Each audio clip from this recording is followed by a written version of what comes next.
we're looking at a scenario where Spain recreates an empire in 1910. So let's see what would happen. If I were the Spanish, I'd immediately put the Portuguese under siege, and then later invade to the much weaker Portuguese. After that, I'd mainly try focusing on my economy and building up some military militia to even hopefully get so much military to invade France and push that way. Then Spain done it.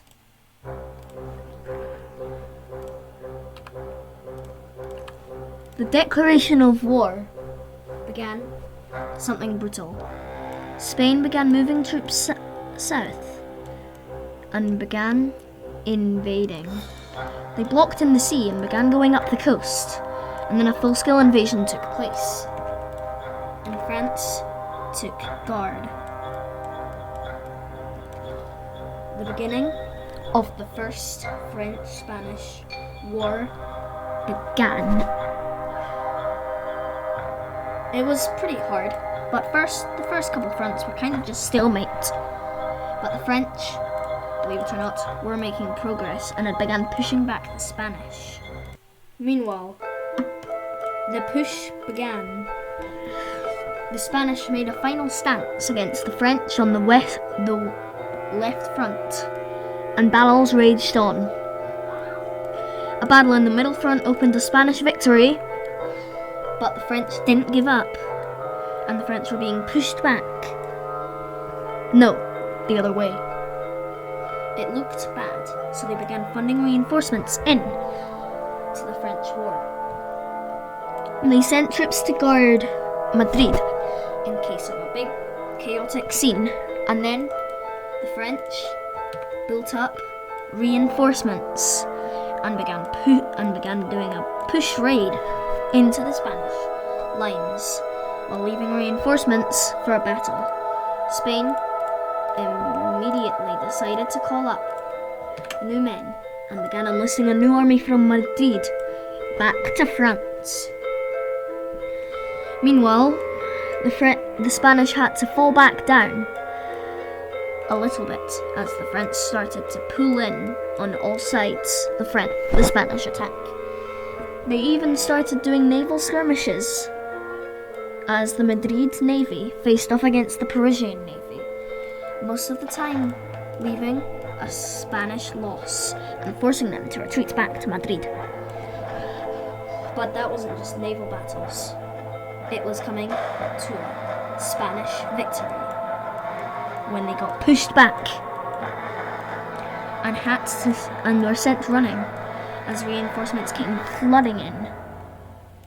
Meanwhile, the battle took a nasty turn. It was still pure stalemate and anyone's war until the attack came. The French launched a huge attack on the middle and left fronts and pushed the Spanish back.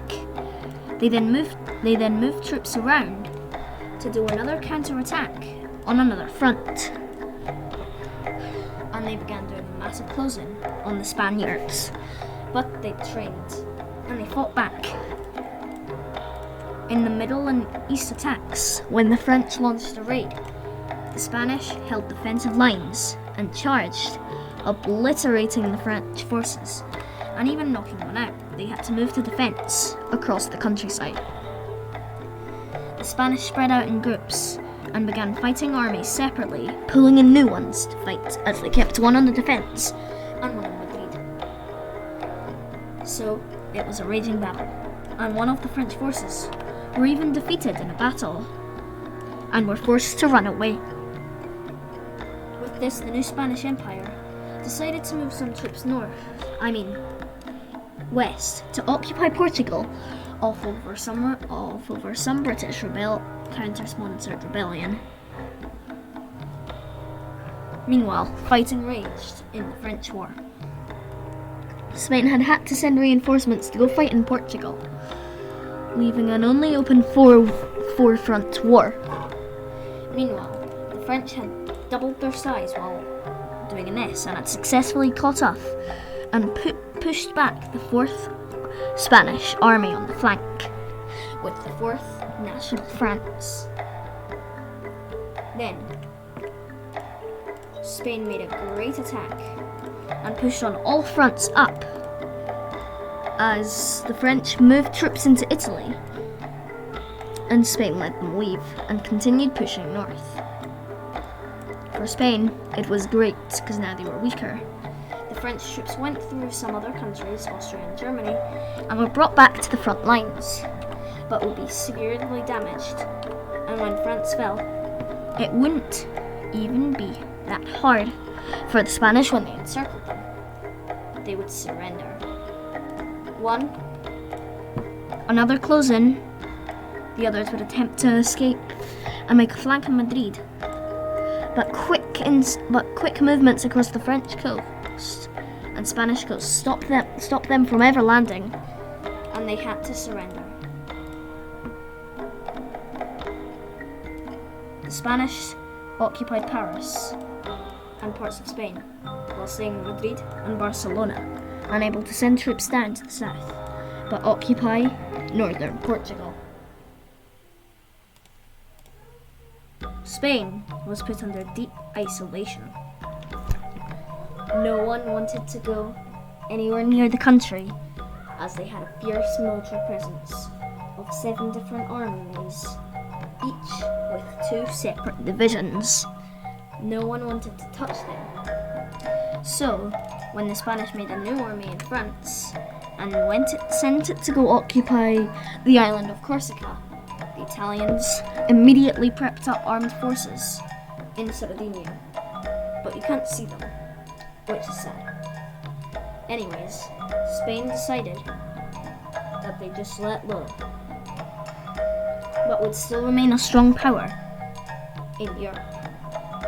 Even the strongest of Britain.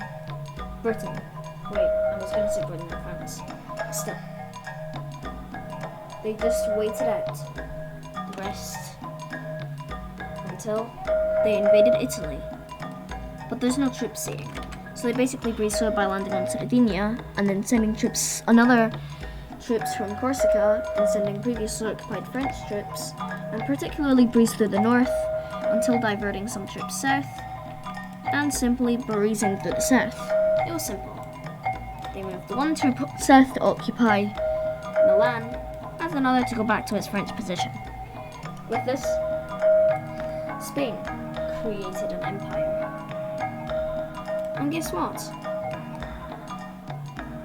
They officially recreated the empire, not in 1910, but in 1912. Yep, it took 2 years. Anyways, bye.